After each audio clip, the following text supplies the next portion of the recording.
Hello, this is Ms. DB, and today we are going to learn about Chapter 9, Section 5, which is functions and their inverses. Our objectives are to determine whether the inverse of a function is also a function and to write the rules for inverses of functions. So we're going to start with something called the horizontal line test. If you remember, the vertical line test was to check and see if a relation, if a graph is a function. The horizontal line test is to see if the inverse of a function will also be a function. If you can draw a straight horizontal line through the graph, through the relation, and it only crosses the graph at one point, then the inverse of that function will also be a function. If it crosses at more than one point, then the inverse of this will not be a function. All right, let's look at this. We're going to use the horizontal line test to determine whether the inverse of the blue relation is a function. So we have the blue line there. First of all, let's just check, is the blue line a function? The vertical line test says that if you can draw a straight up and down vertical line through the graph and it only crosses at one point, then that is a function. But this is not a function because it crosses at 2 points right here, and it would continue to cross at more than that even. So the blue line is not a function. However, it can still have an inverse that is a function. So let's check. We are going to draw a horizontal line through the blue line, which is down there. It's a red dashed line, and it crossed at just one point. Let's check it in a couple other spots. How about up here? Just one spot. Anywhere that I draw a horizontal line, it's only going to cross this relation, this blue squiggly line, in one spot. So the horizontal line test shows that the inverse will be a function. So even though the original graph, the original relation was not a function, the inverse will be a function. Okay, this time ignore the blue line. We're going to look at the red line.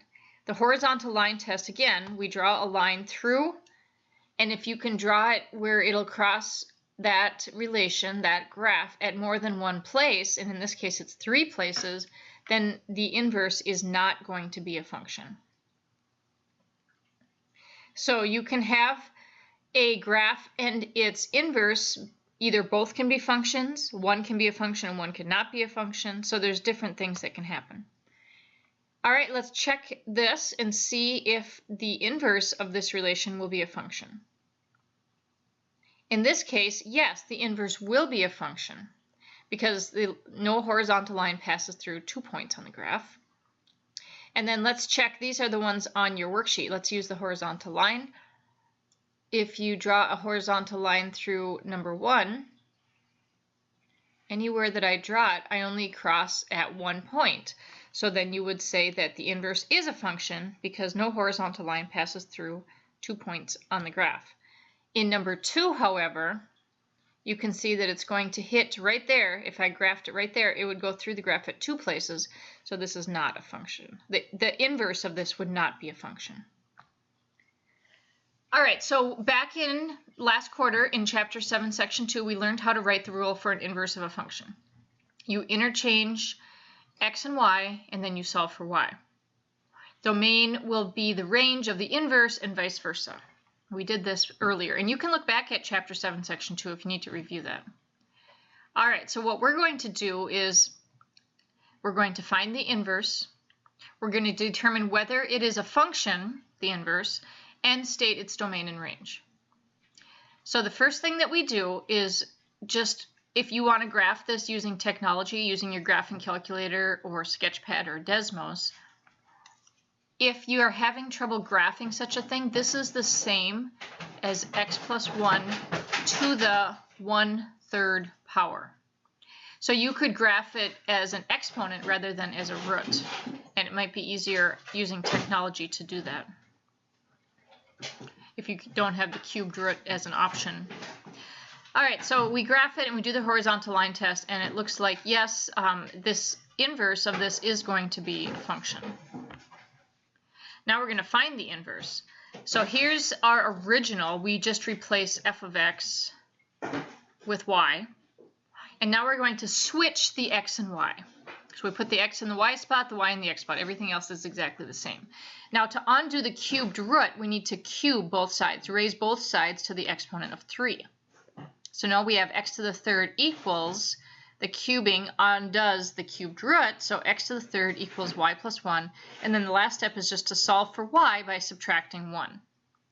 So we subtract 1 from both sides, and then they just rewrote it so that the y was over here. So y equals x cubed minus 1. If you want, you can put that back into function notation, which would be f, and then it looks like an exponent, but this means the inverse equals x cubed minus 1. So then the domain and range of the original function will just be switched. So the domain of our original was that x plus 1 had to be, actually you can take the cubed root of a negative number.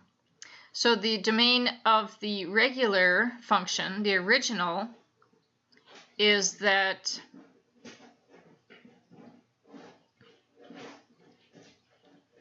the domain of the inverse is the range of f of x, which is that x has to be a real number, and the range is the domain of f of x, which is that y is also a real number. So the domain and range of both this and this are all real numbers. There's no limits. X can be negative, it can be a fraction, it can be a decimal. And the range then also would really be, if you look back at the graph, it doesn't have any limits. It can be negative, it can be positive, both the x and the y. They'll continue to increase. And then a nice check is to graph both the original function and the inverse using technology. Again, I wouldn't do this by hand, and see if they are symmetric about the line y equals x. And so the line y equals x is this vertical diagonal line right here. And then we have our function and we have the inverse, and you can see that if you folded it about that blue line, the line y equals x, one graph would lie exactly on top of the other. All right, so you are going to do this. Number 3 is started for you. You are going to find the inverse and then state the domain and range and say whether or not the inverse is a function. So for number 3, let's start by writing the domain of the original function f of x. Domain of f of x would be that x has to be greater than 0 because we don't put negatives under the root. So x has to be greater than or equal to 0.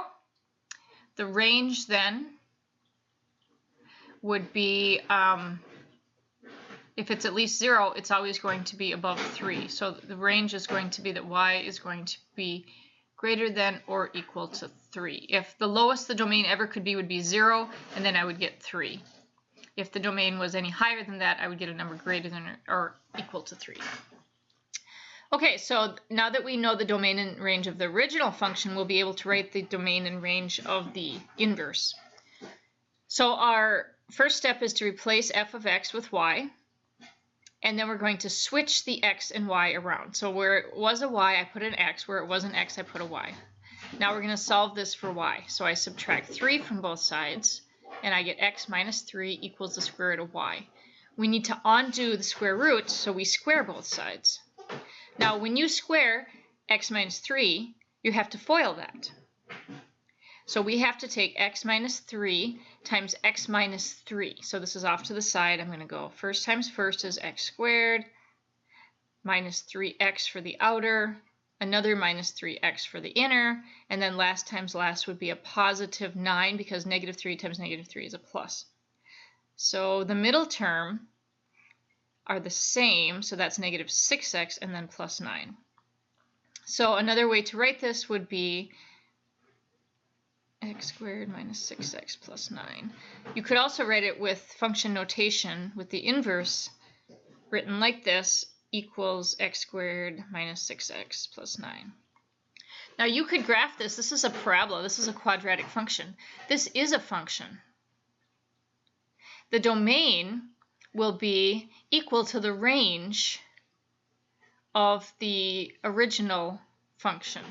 So except you'll use x. So x is going to be greater than or equal to 3, and the range is going to be that y will be greater than or equal to 0.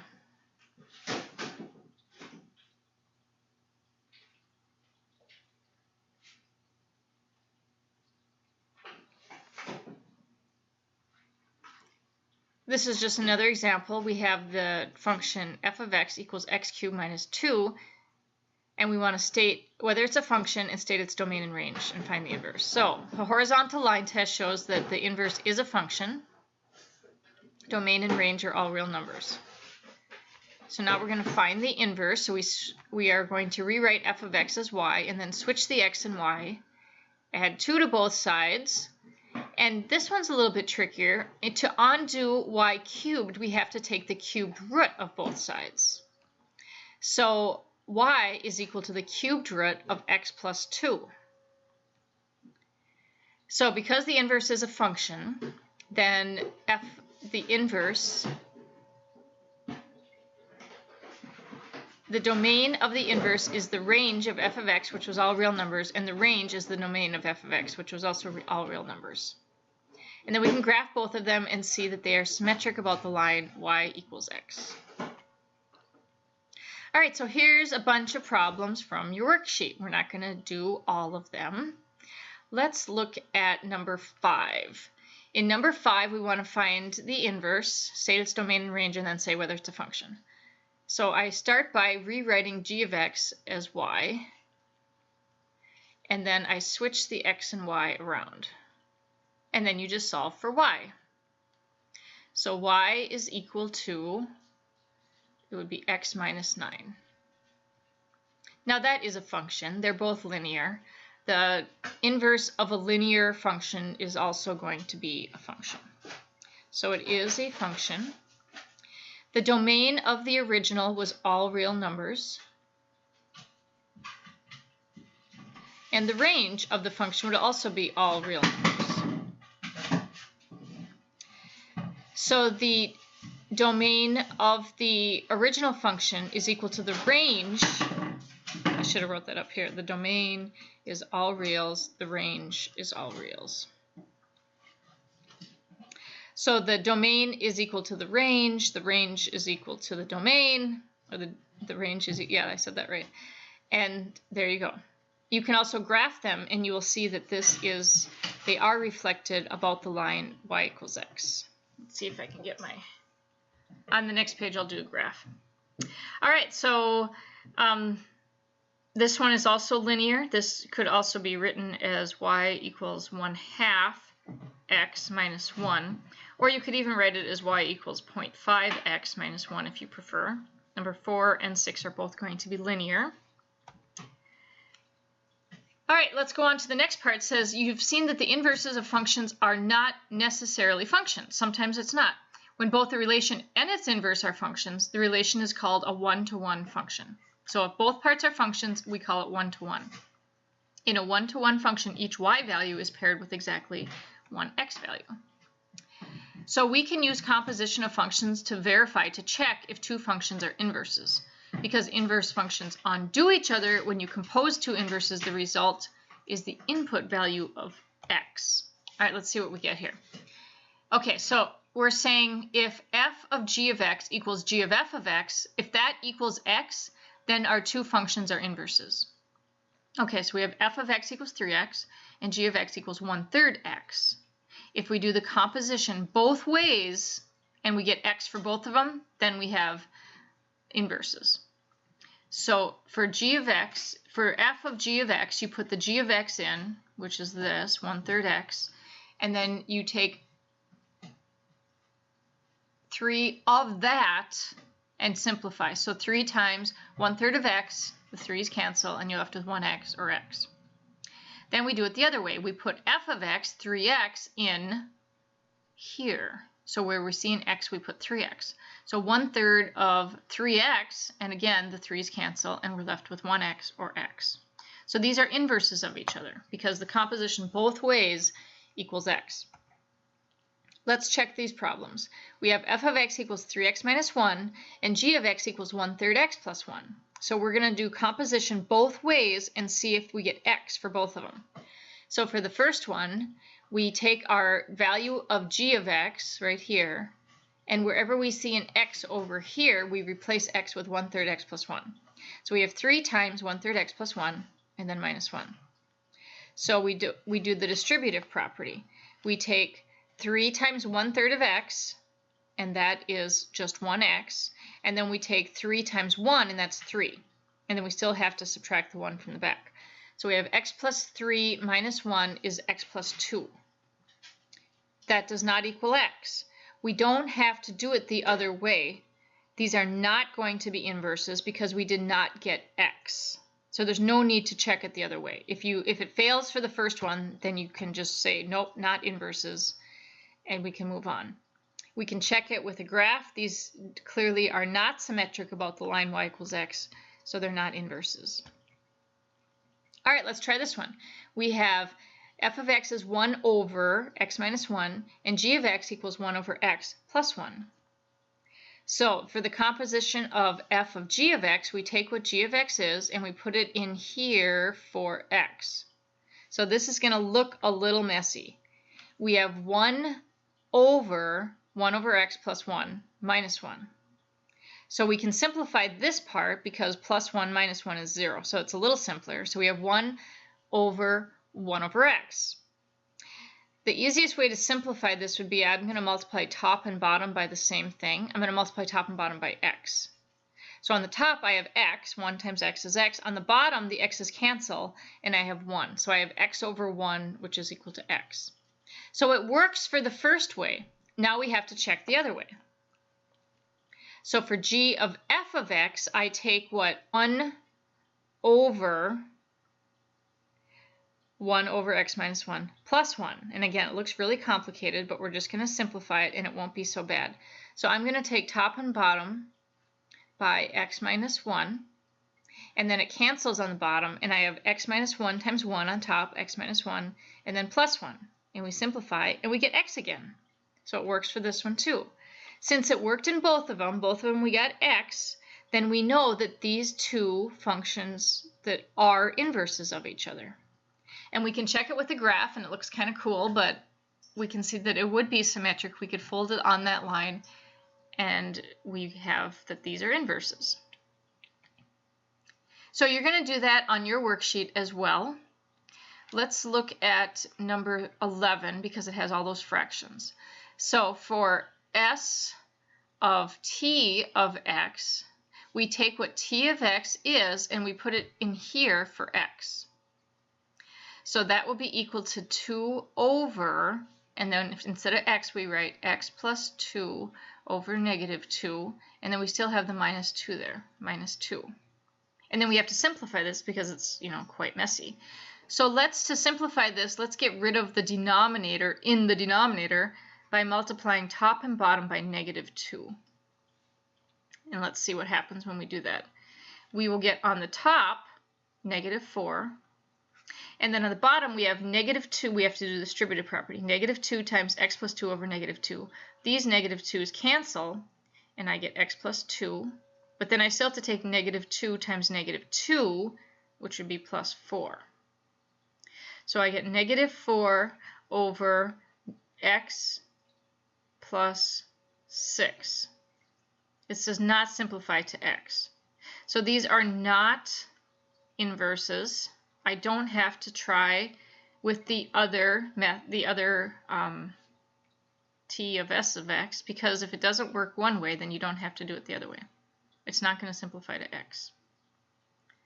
How about number 12? This looks complicated.